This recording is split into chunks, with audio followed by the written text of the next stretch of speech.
Hi, welcome back. I had mentioned at the end of the lesson yesterday when we had this as part of your assignment for yesterday, you're like, wait, that doesn't look like the 1.2 notes that this says.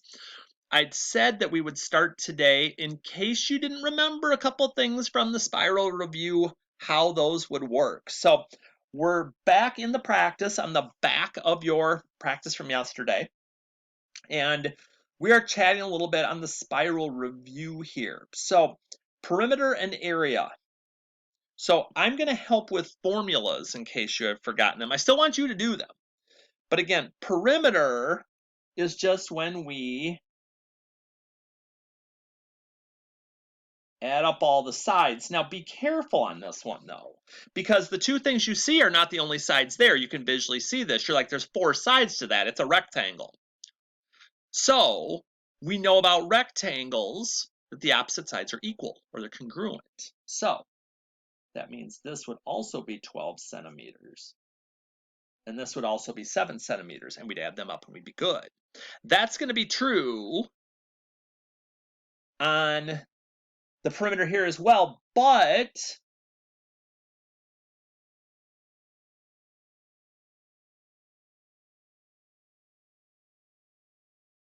when we're doing perimeter, you're only going to add up the outer sides. So one of those numbers you see there, you're not going to use, so something to consider. And then area of a rectangle is length times width, or maybe you called it base times height, depending on, who you're talking with again. And when you're doing the area of a triangle, you can do it a couple of different ways. I'll explain to you why I choose to do it the way I do it. I do base times height divided by 2 instead of 1/2 base times height, because when people tend to put it in a calculator, it comes back to the parenthesis thing again. And I don't want that messing people up. So just as an FYI, that's the way I would do it with my area. Plug in my numbers and go. And if you still have questions, let me know. We can work on that as well. But for the moment, we are going to head back into our note packet. There's our notes from yesterday. And today we are going to chat about translating expressions, which sounds like a crazy thing, but it's really not. This is a whole lot of verbiage. Okay, in other words, we're going to learn what a lot of different words mean or synonyms they have or different ways of doing that. So I'm going to come back to this one last because this is kind of tricky, but we'll get there for sure.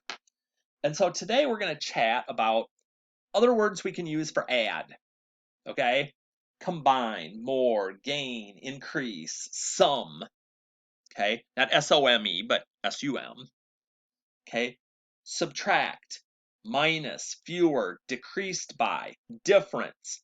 The two that are starred here, okay, most of the time when you have two values, hey, 5 more than 3, okay, 5 plus 3, you just do it in the order it's written or it's said.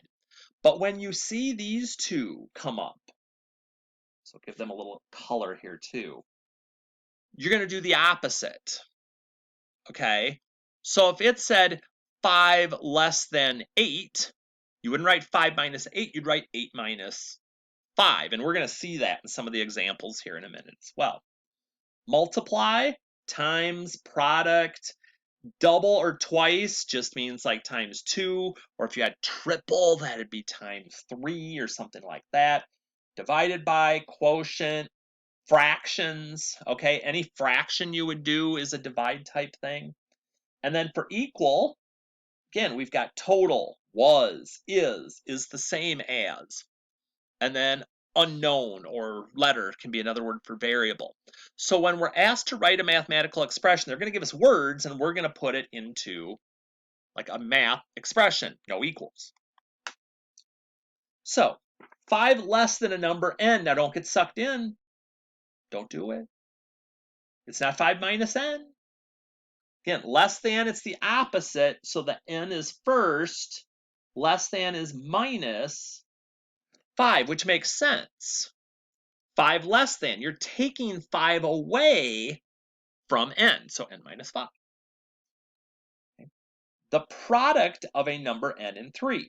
Okay, product is multiply of a number n and 3. Now, could I write n times 3? Sure. Most of the time, mathematically, would we write it that way? Probably. Sure. You're like, wait a minute, Mr. H, could I write it? Sure can. Basically, on adding and multiplying, you're going to have lots of options. Like the order is not going to matter.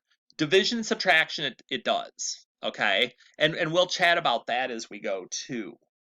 So actually, let's write that. Let's put that over here. So subtract, order matters, divide, order matters. And you're like, now, okay, what does that mean again? So like if I add 5 plus 3 and 3 plus 5 gets me the same thing. They both get me 8. Okay, so let's kind of look into this for a minute. So if I do 3 plus 5 or 5 plus 3, they both get me the same answer.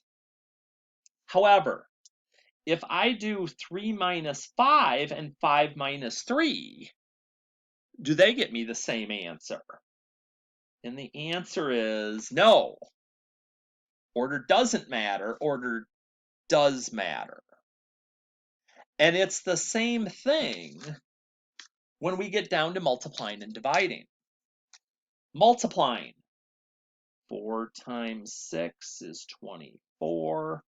6 times 4 is 24. But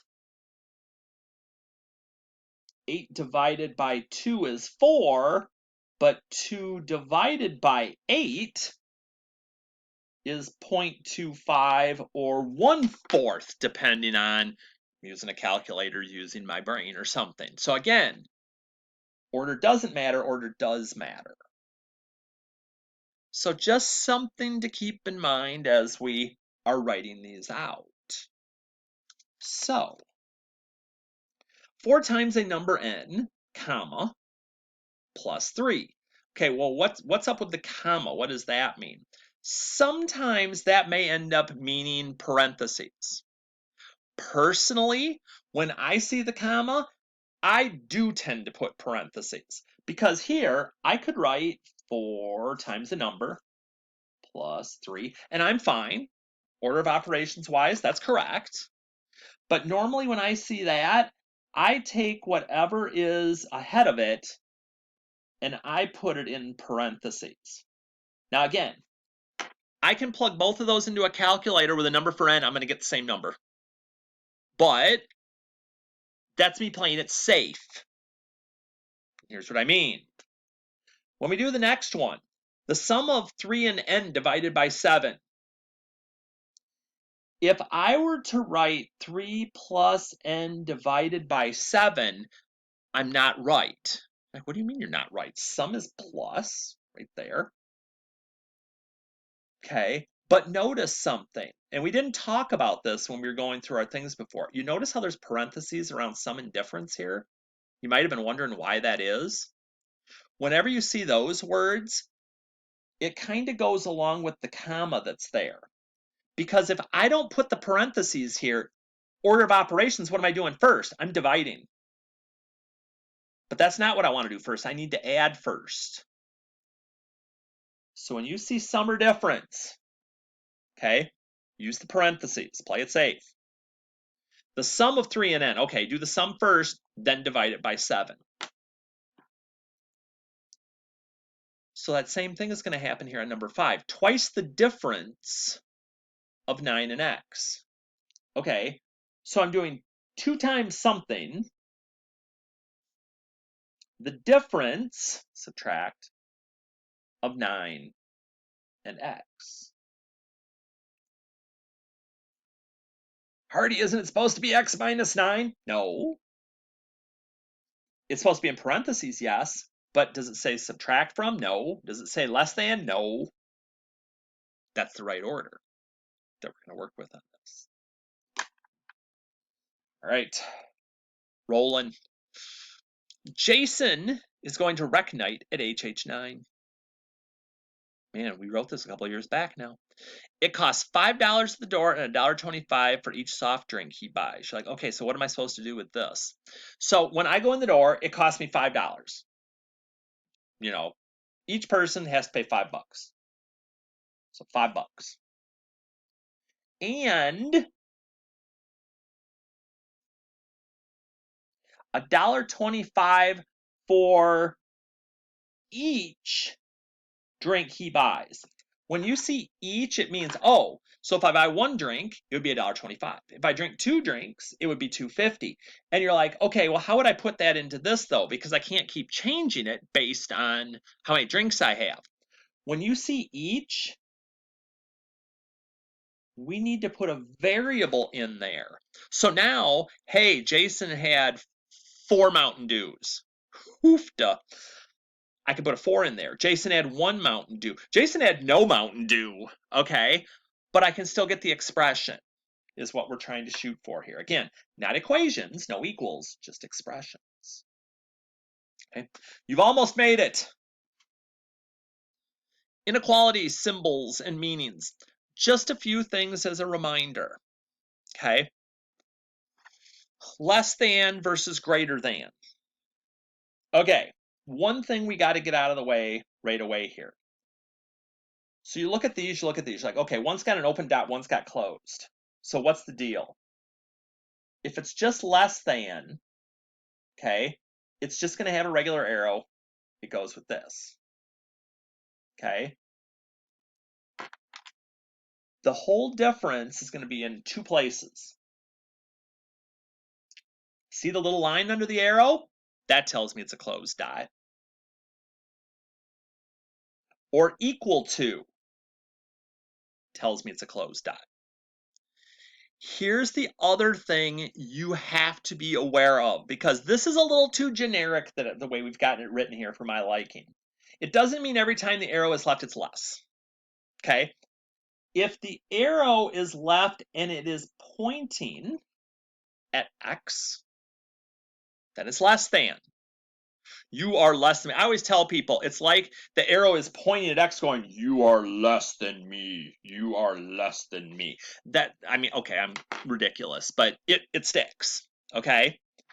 However, when something is greater than, it's more than, it's going to get bigger in value as it goes to the right. Because when you think about a number line, okay, if you have just basic old number line here, we've got 0 in the middle, 1, 2, 3, -1, -2, -3, and we're going as we go to the left, it's getting more and more negative. It's like it's like money. As I go to the left, I owe people more and more. I owe them $1, I owe them 2, I owe them 3. I don't like that. I got less than. As I'm going to the right, as I'm getting greater than, hey, they owe me money. Owe me $1, $2, $3, $4. We want to go to infinity to the right. So greater than or more than goes to the right. Or equal to, again, there's that little line under the arrow, gets us our closed dot. But just like I said on the first one, you've got to know where the value is coming from. X is bigger than this.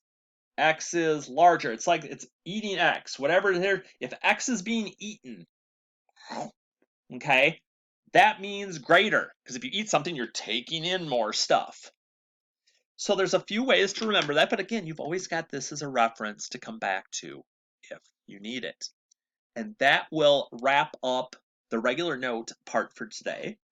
Let me jump back into your packet for a minute. And I said before we were going to be numbering pages, and I forgot to number this as page 2 before. So now as we get to translating expressions, that would be page 3. And again, you're kind of looking through this and you're like, oh, Mr. H, yuck, man. So again, we're in levels. If you need to have your note sheet right there with you, not a bad idea. Have it to kind of help out with something. So you look at one of these and you're like, okay, 9 more than a number n. So 9 more is plus number n. Again, Just making it an expression. You're not solving anything. Or you get to one like number 7. 3 more than the product of 7 and n. 3 more, 3 plus, the product, which is multiply, of 7 and n. I could put parentheses around 7n. I could just write 7n. I could put 7 and n in parentheses. So that's one thing. See, everybody always thinks math is, it's one way and that's it and I'm done. It doesn't have to be that way. So don't make it that way. Just saying. Or let's say we get to level 3 and we look and we're like, okay, John translated the expression 4 times the sum of a number and 2 is 4x plus 2. Explain what he did wrong. We know. Whenever we see sum,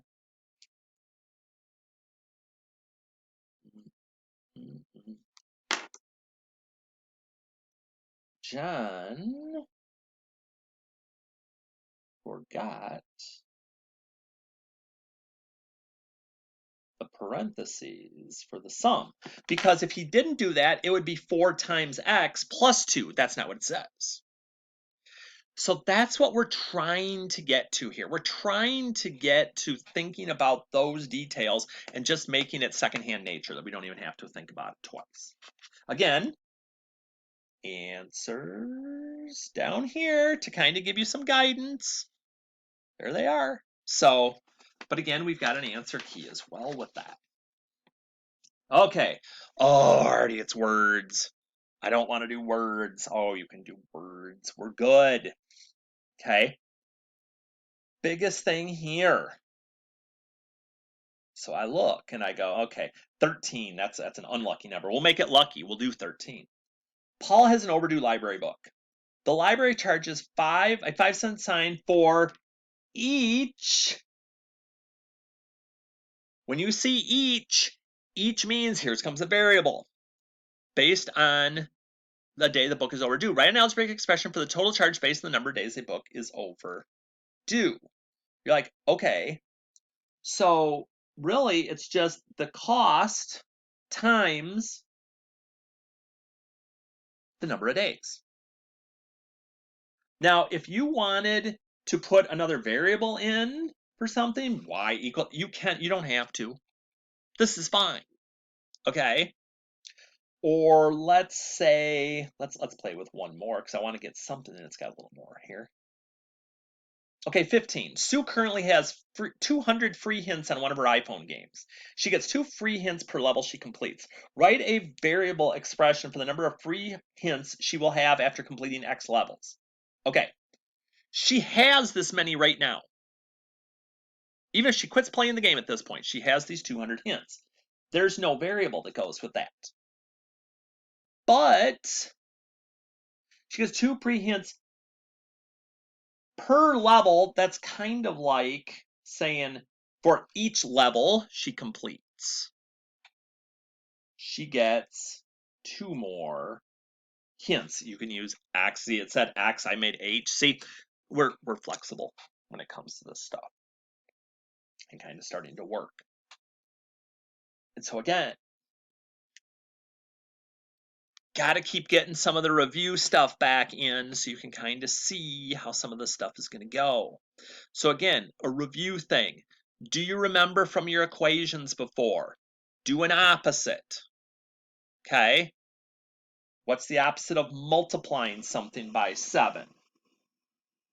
Dividing. Now, what's Mr. Hardy's thing on showing work? I'm a big proponent of showing a step. Am I going to force it? No. But when we get to quizzes and tests, if you don't show me steps and you get a wrong answer, I can't give you partial credit.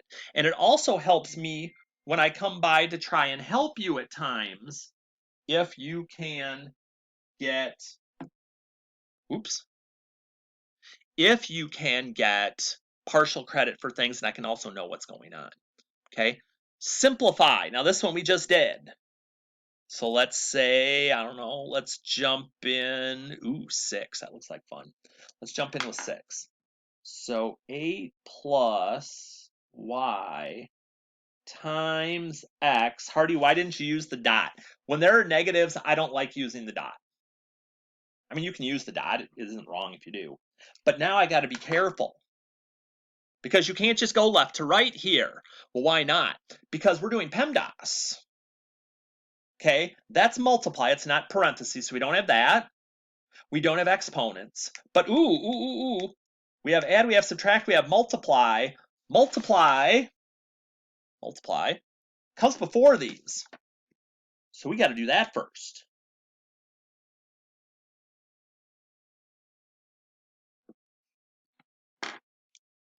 You're like, well, okay, well, now wait a minute. Well, now it's plus and minus. How do I do it? Remember, with add and subtract, they're on the same level. You just do the one on the left first. So 8 plus negative 12 is negative 4. If I owe somebody $4 and I borrow 2 more, I've borrowed 6. Now, again, am I going to yell and scream at you if I see your homework down the road and all I see is negative 6 there? No, I'm going to assume probably you did it just using the calculator at that point, which again, when you get to some variables being in actual answers, that can bite you, but that's your call. That's your call. So that'll do it for today. Couple down here, couple more to go before our first quiz. We'll see you for those.